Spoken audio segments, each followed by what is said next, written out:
Hello, this is Samuel Guy in Hawaii, and the bulk of YouTube loves Star Trek Picard Season 3. So do all critics pretty much, and most viewers on Rotten Tomatoes. A few folks, including me, however, do not. Okay, there are things I like about the show, but overall I'm very critical of it. I'll talk about that in another video too. That's not why I'm here. I'm here because for a while, the difference of opinion really puzzled me, specifically because some of the folks heaping praise on the show are people I thought would be as critical of the show as I am. Okay. Having thought about it, I formulated the following theory. I believe the difference boils down to two factors, and both factors I believe can be viewed objectively, but are also at the same time very subjective. Okay. One, how much you love Star Trek, meaning the history, characters, ethos, universe, etc. Maybe you love some of it, certain aspects. Maybe you love all of it. Whatever your stance, to a large degree, it's subjective. Okay, you like what you like. And two, and this is not even a conscious thing for most people, good storytelling. Now, good storytelling involves all the things in any story, any screen story, that allow you, the viewer, to suspend your disbelief and stay immersed in whatever world is being presented. This can involve a lot of things, but primarily boils down to, at least begins with, starts with the writing. Okay, and good writing mixes things like story, plot, setting, characterization, dialogue, pacing, in a way that holds the viewer's interest and does not disrupt that suspension of disbelief. Everything on some level makes sense and carries you along. But good writing versus bad writing is not a simple black and white proposition. All those aspects of writing I just described exist on a spectrum, with really awful on one end, award winning on the other, and a lot of potential gray area in between. So the question is not whether the writing is good or bad. The question is it good enough? Okay, but what is good enough? Where on that spectrum, in that gray area, is good enough? That depends on the viewer. That too can be very subjective. Different people have different thresholds for what constitutes good enough storytelling. Some people will accept almost anything thrown at them as long as they find the subject matter or genre or something about it appealing.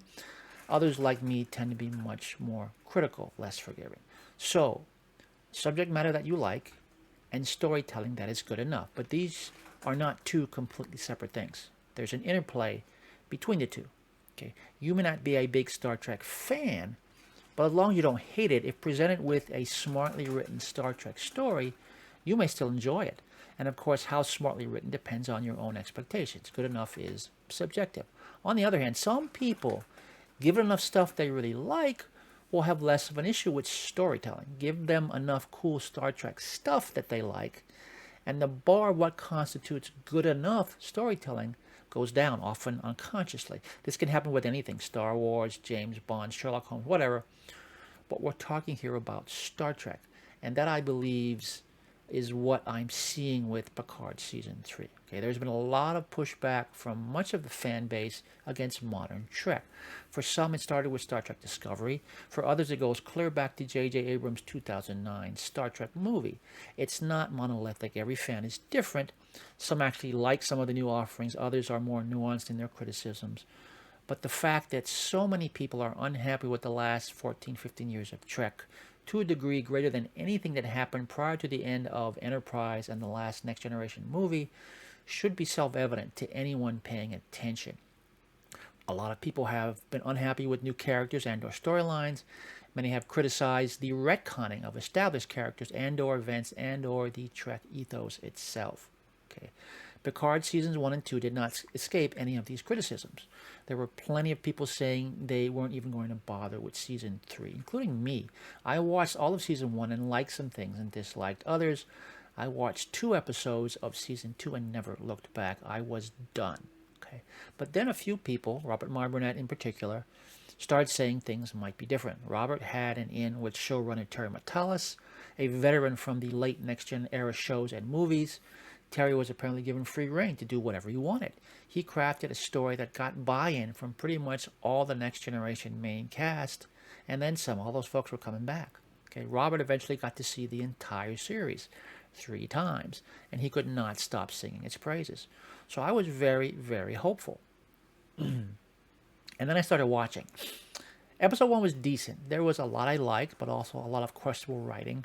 But I let the latter slide for the moment. Okay, episode 2 was more of the same. right up to a point late in the episode where Picard does something, and I could no longer ignore what I'd let slide previously, and it went downhill from there. I'm not going to go into detail here, that's for another video, but suffice it to say, while there is some good stuff in the show, mainly most of the characters and the acting, the writing varies between okay if superficial to downright awful.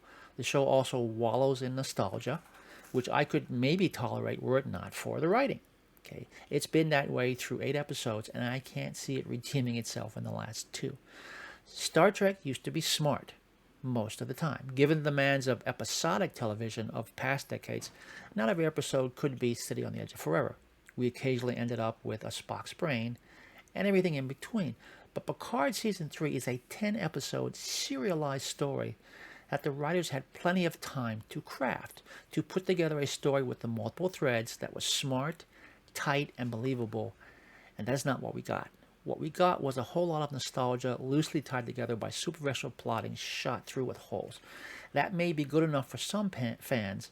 It's not for me. For me, storytelling always comes first, and while I don't apply the same standards to everything, I do expect a whole lot better from anything calling itself Star Trek. When I was a sophomore in college, way back in 1979, I went to and saw Star Trek the Motion Picture on opening night. Okay, the last showing, the midnight screening. I was still living in the dorms at the time, and I went with about a dozen other people from the dorms. All the others were engineering and pre-med types. Okay, the screening was at the Sacramento Cinedome Theaters, which is stadium seating as it was called. We sat all the way in the back at the topmost row, which is still good seats. Okay. When the film was over, I had 2 reactions. The first was that they'd killed Star Trek. I am an adult. I will move on and find other things to love. Because the film was not very good. It wasn't god-awful, but it had and still has serious issues with pacing and tone, and the story is perhaps a bit too cerebral. Okay, that was one reaction. The other reaction, looking over at my dorm mates who, to a person, were yelling and screaming and hollering and fist-pumping with joy, was, did we just watch the same movie? Okay, for them, it was more than good enough. For me, not so much. Okay, now if you like Picard Season 3, that's great. I don't begrudge you that at all. You like what you like, and no one can tell you otherwise. I just think it not only could be much better, because it's Star Trek, it should be much better.